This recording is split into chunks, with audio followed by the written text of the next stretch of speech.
Hello, young explorers. Imagine holding a rock in one hand and a bottle of water in the other. What do they have in common? Both have mass and take up space, right?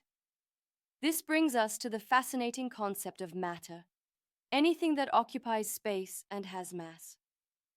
Mass is simply how much stuff is inside an object, which we measure using units like grams and kilograms. Volume tells us how much space this stuff occupies, measured in liters or milliliters. Picture mass as how heavy your school bag is, and volume as how much space it takes in your locker. Let's look at the image on your screen, where two kids are chatting about materials. They've studied many properties to understand what makes each material unique. As we proceed, think about the stuff around you, your chair, water bottle, or even air. Can you spot their properties of mass and volume?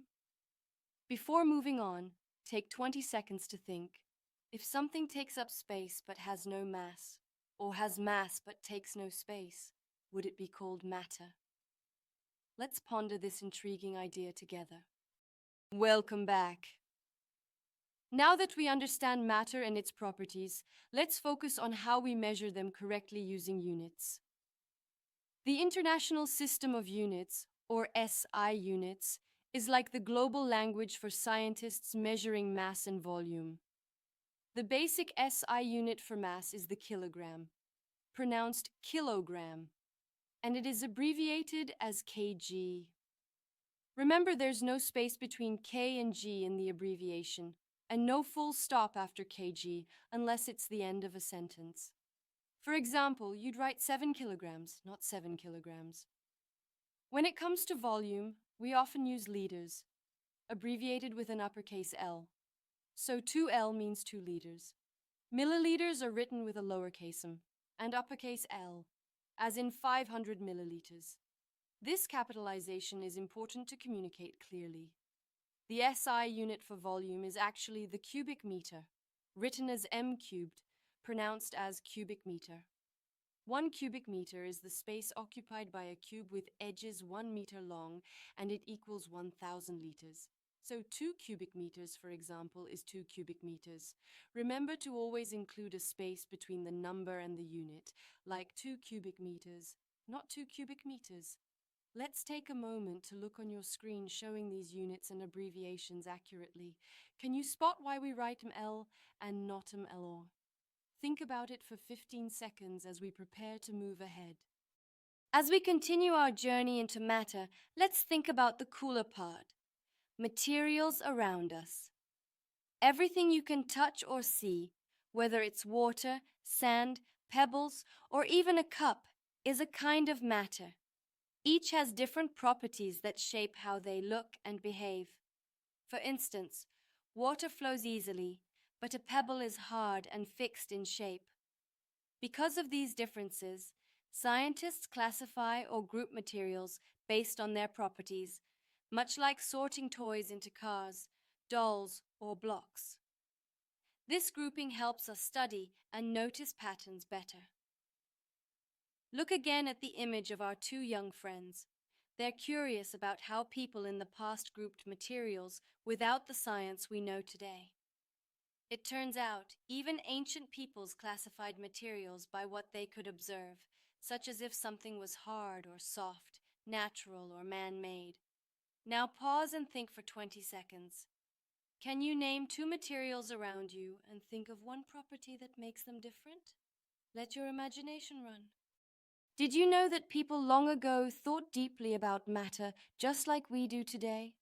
Ancient Indian texts on Ayurveda, one of the oldest medical systems, describe a classification based on 20 special properties called gunas. These properties come in 10 pairs of opposites. For example, guru, meaning heavy, and lahu, meaning light. Others include manda, or slow, versus tikshna, meaning fast, and hima, which means cold opposed to ushna, or hot. Not only did these properties describe objects, but they also helped explain living beings, foods, and even the environment.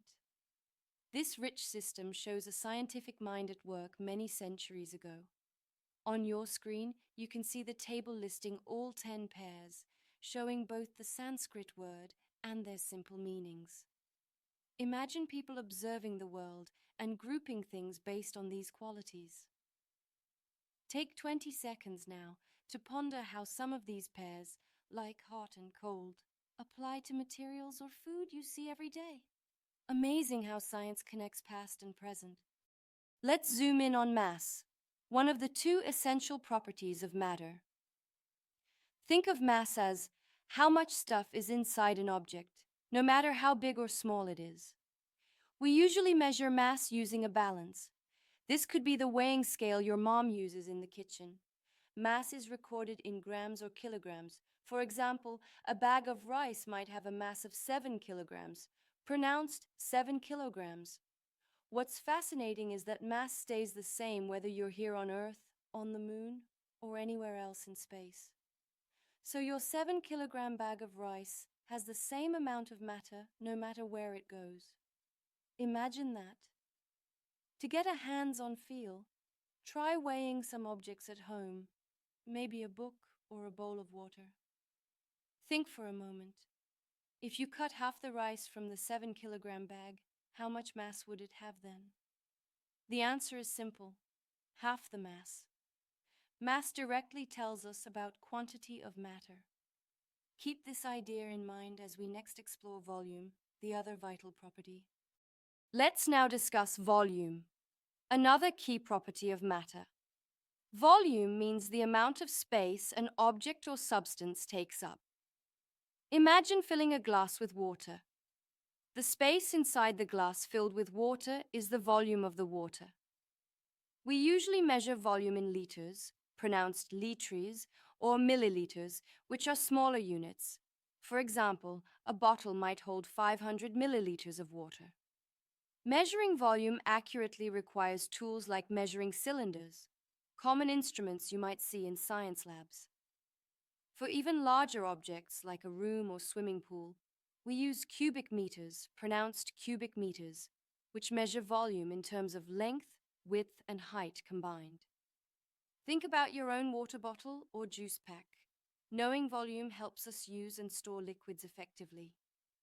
Take 20 seconds now to observe a container nearby and estimate its volume. How would you write its measurement correctly, using liters or milliliters? This understanding of volume is crucial everywhere, from cooking recipes to filling a swimming pool. Materials are like characters in a story, each with unique traits.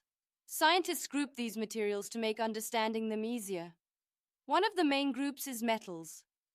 Think of shiny objects like coins or spoons. Metals are malleable, which means you can bend them without breaking, and they are excellent conductors of heat and electricity. That's why electric wires use metals like copper. On the other side, we have non-metals like sulfur or chalk. They are usually dull, brittle, and don't conduct electricity well. Another fascinating group is polymers. These are made of extremely long chains of molecules. Plastics are common polymers you encounter daily, from bottles to bags. Lastly, ceramics are hard and brittle materials, great for resisting heat. Pots and tiles are good examples. Think about the objects around you. Can you classify 3 items as metal, non-metal, or polymer? Pause and think for 20 seconds. These groupings empower us to utilize materials effectively in building, cooking, electronics, and more. Science is not just reading, it's about exploring and discovering. Let's do a simple activity called testing properties of different materials. First, gather 3 common objects: a metal spoon, a plastic ruler, and a piece of wood. Step 1. Try gently bending each one. Is the plastic ruler flexible?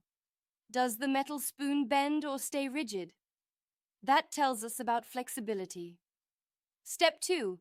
For hardness, try scratching the surface lightly. Who scratches easier? Step 3. If you're able, build a simple circuit with a battery and LED to test which object conducts electricity. Metals like the spoon usually light the bulb, plastics and wood do not. Step 4. Record your observations carefully. Step 5. Based on your findings, classify these materials. This hands-on experience connects us to the ideas we've learned and shows how materials behave in real life. Take 30 seconds after you've tried this to reflect on your results and share what you found fascinating. Let's think together. What changes did plastic bring to human life? Plastic, a man-made polymer, is incredibly light, strong, and cheap. It revolutionized packaging, toys, electronics casing, and even medical equipment. Imagine carrying a plastic water bottle that is light and unbreakable compared to a glass one. However, every boon comes with challenges. Plastic takes hundreds of years to degrade, leading to pollution affecting nature and animals. Our planet is learning to deal with this by recycling and using biodegradable materials. This dual nature of plastic, as a boon and a bane, encourages us to think responsibly about what we use. Now, I want you to pause for 25 seconds and reflect. Can you think of one benefit and one challenge of plastics in daily life? Great thinking. Remember, science helps us innovate solutions for such challenges.